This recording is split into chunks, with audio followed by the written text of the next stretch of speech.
and welcome to WRPB and WRPB Studios. You know, there are certain industries where the people in that industry are so connected to one another. I'm not in that industry, okay? But next to me is Sala from Hair by Sala. Yes. Is it just Hair by Sala? It's Hair by Sala Bella. Okay. Yeah. Taking you into the Italian world. Right. Okay, we were Right. just talking about that all day. We were. Okay, so I guess the title gives away you do hair. I do. Okay. How long you been doing it? Now it's about 19 years. Okay. I So mean- you started when you were 2. When I was 2. I come from a long line of family that have been in the beauty industry. So, I mean, pretty much since I was in diapers, I was sweeping my behind on the salon floor, picking up hair. You know, I mean, We can't really say that anymore because if I go when I was in diapers, I'm gonna go back to that soon. I'm getting so old. How do you go know. back? You go from not being from diapers, no diapers, back to diapers again. I know it's hard to believe though that so when I made a decision to get into this industry for myself, it was offered up north. I'm originally from Connecticut, and it's offered in high school. So I went to a trade school, and that's how I got my license. And then through years of shadowing and observing, people in Connecticut, working in different salons and shops and spas, gaining experience. So you stayed within the wheelhouse of the industry. I did. Okay. So of course I'm going to ask this question: who do you prefer to work on, men or women's hair? Oh gosh, that's a loaded question. That's why I asked it. I know. So I do like to do men's hair because sometimes I get some insight and knowledge from men like that. I can then be able to in turn talk to women in conversations, and vice versa, really. I mean, women also, have great things to say, and so I would have to say both. Well, I really would. you do a man's enjoy hair, you do it for 20 minutes. You do a woman's hair, you do it for 4 hours. Could be a long time. Right. Okay, so within that, you almost fall in the category of being a bartender, where you're everybody's psychiatrist. Right. So you probably hear everything. Everything. I'm full of secrets. And what's interesting is that your significant other is in the same industry. He is. So, do you guys never talk about when you're together? I honestly, I try my hard. We try our hardest not to because I don't want to talk about it at home. But it's sometimes out. hard. Yeah, it comes out. It does. How long are you with him? 3 years. Okay, so is he supportive of what you do? He is very supportive. He is. He's Okay. very supportive of what I do. And I'm supportive of what he does. So he was actually pivotal to me making the decision to finally go off and go on my own. Okay, and we were talking about this in the green room. People don't understand that it's not fun. Okay, owning a business, whether it be big or small, you make $1.87 an hour, and those are the numbers that I use, and you're stressed to no end, and your day doesn't end. Right. Okay, I could stay here and have fun and interview all day, but then I got to pay payroll, I got to pay electric. FP&O doesn't say, yeah, no problem, don't worry about it. I'll take. Okay, Comcast doesn't say that. No, they don't. Okay, I already got a Definitely call from them today, so I already know. Right. So it's hard being in your own industry, but it has its blessings, and one blessing it has is being able to help others. So we're kind of similar because I'm also like a giver like you. Yeah. So many moons ago, I was offered $1 million to open this business all over the country. And when the guy was talking to me, I said, "Oh my God, this is the greatest thing since sliced bread." When I went home, I said, "No, I can't do this because if I Right. do that, all he's going to want to do is make money." and I don't want to just make money. I want to help other people. Yeah. Okay, so you're in that same industry, or you're in that same position where you want to see people do well. I do. Okay, I do. and it affects business sometimes. It does. Okay, for you, it's similar to me too. Is your whole job is to make people look good. Absolutely. I try to do that here, and it's easy for me because you're so much better looking than me. So it's really easy.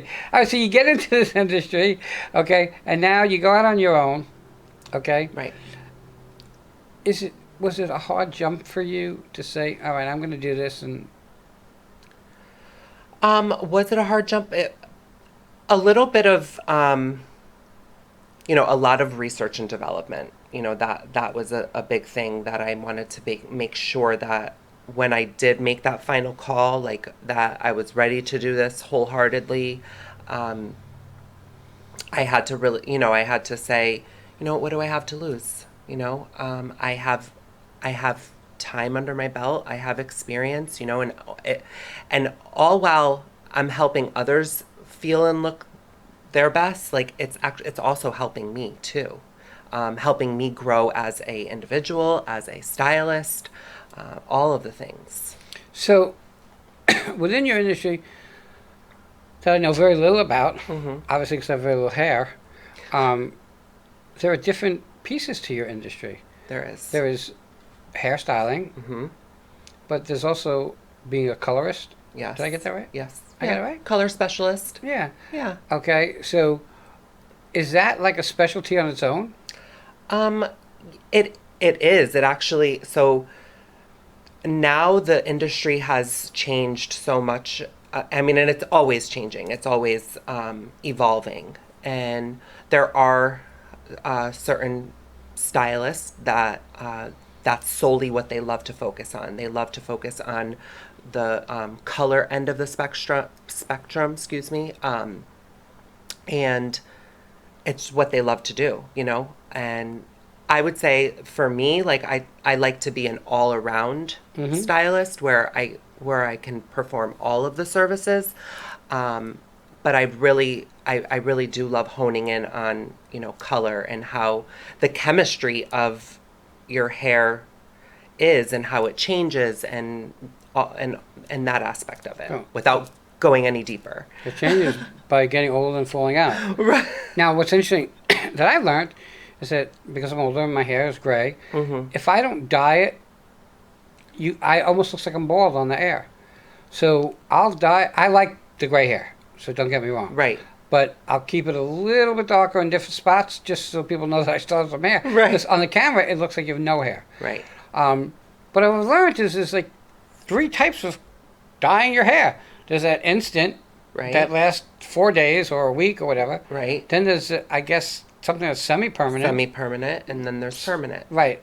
So semi-permanent, what? 4 weeks, 6 weeks, 8 weeks? Yeah, about that. So usually it's anywhere from 14 shampoos at least.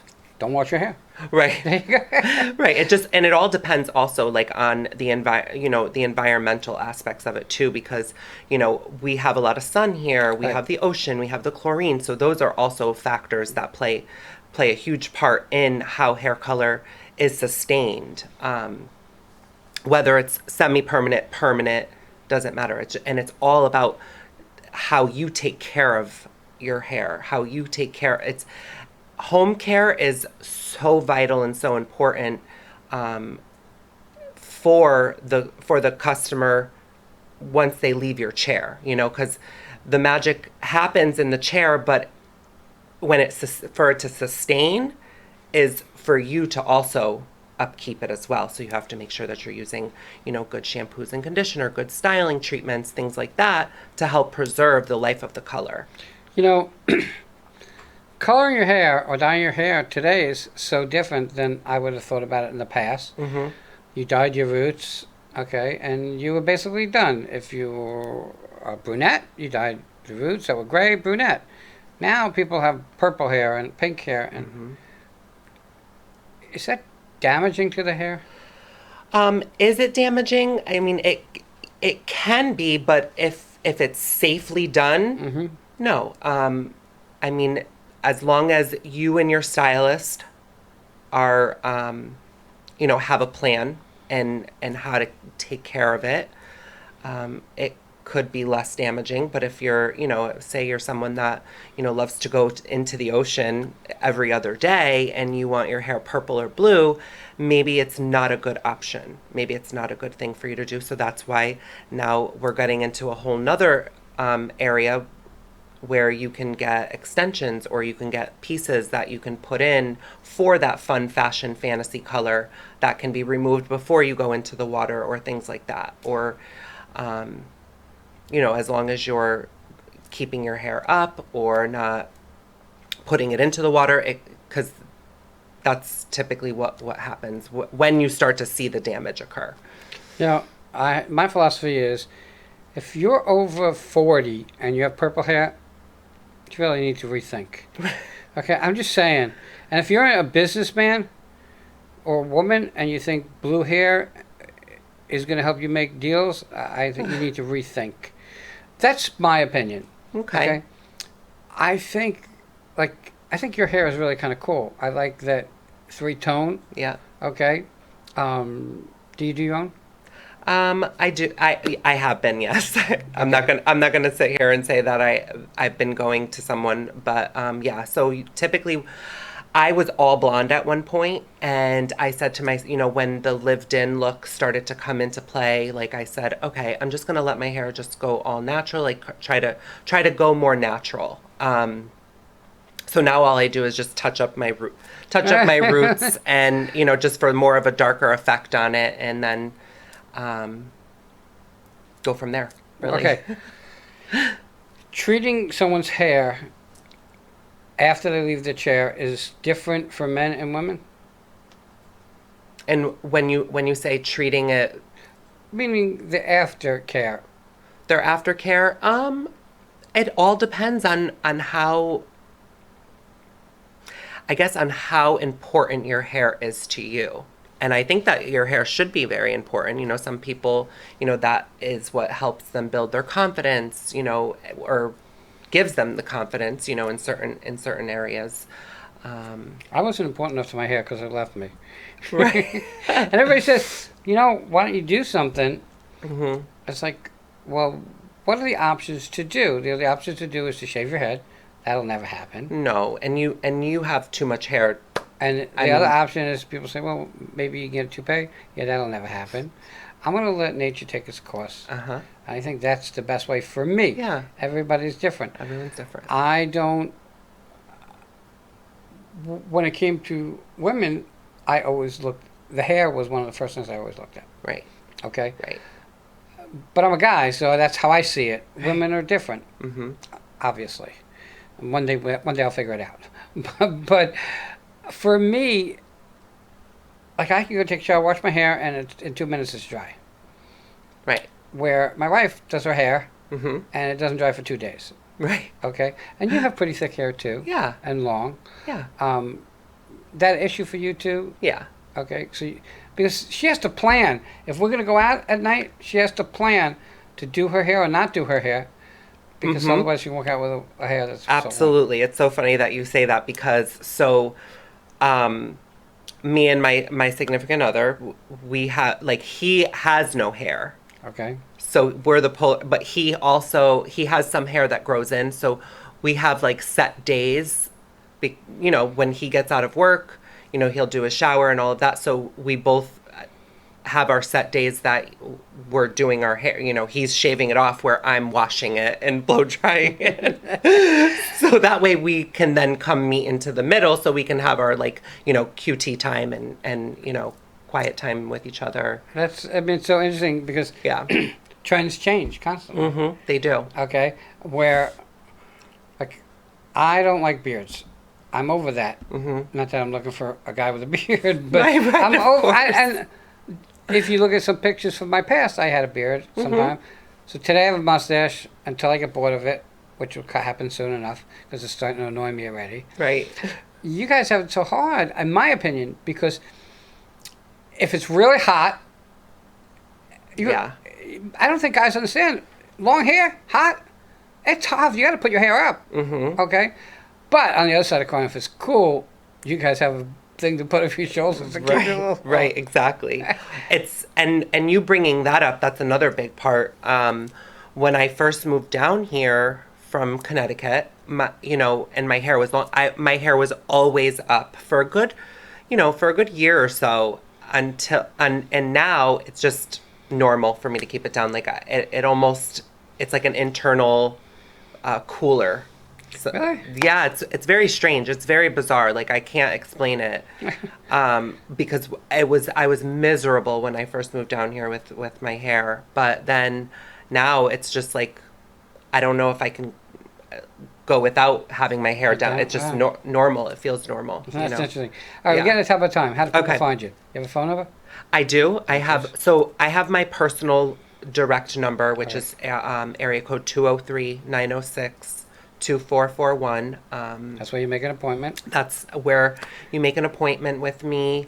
We can set up a consultation either, via phone, or if you wanted to come in, it is a free consultation just so we can actually go over, what it is you're looking to have done and go over your hair history and things like that. Okay. Do you have certain hours or appointment? Right now I'm Tuesday through Saturday. I do about 1 or 2 evenings. Mm-hmm. Typically, I like to do Thursday evenings, but I'm there usually. Where are you located? I'm located at 1680 Southeast Port St. Lucie Boulevard. I'm located inside Hair Salon AME, so I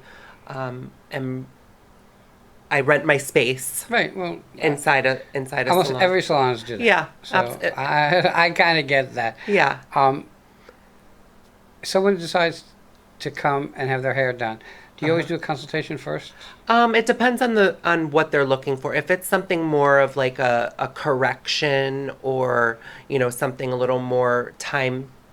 Like highlights and lowlights? Yeah, highlights, lowlights. I mean, at this point in this stage of the game, if that's what they're looking for, I'll just schedule and book them.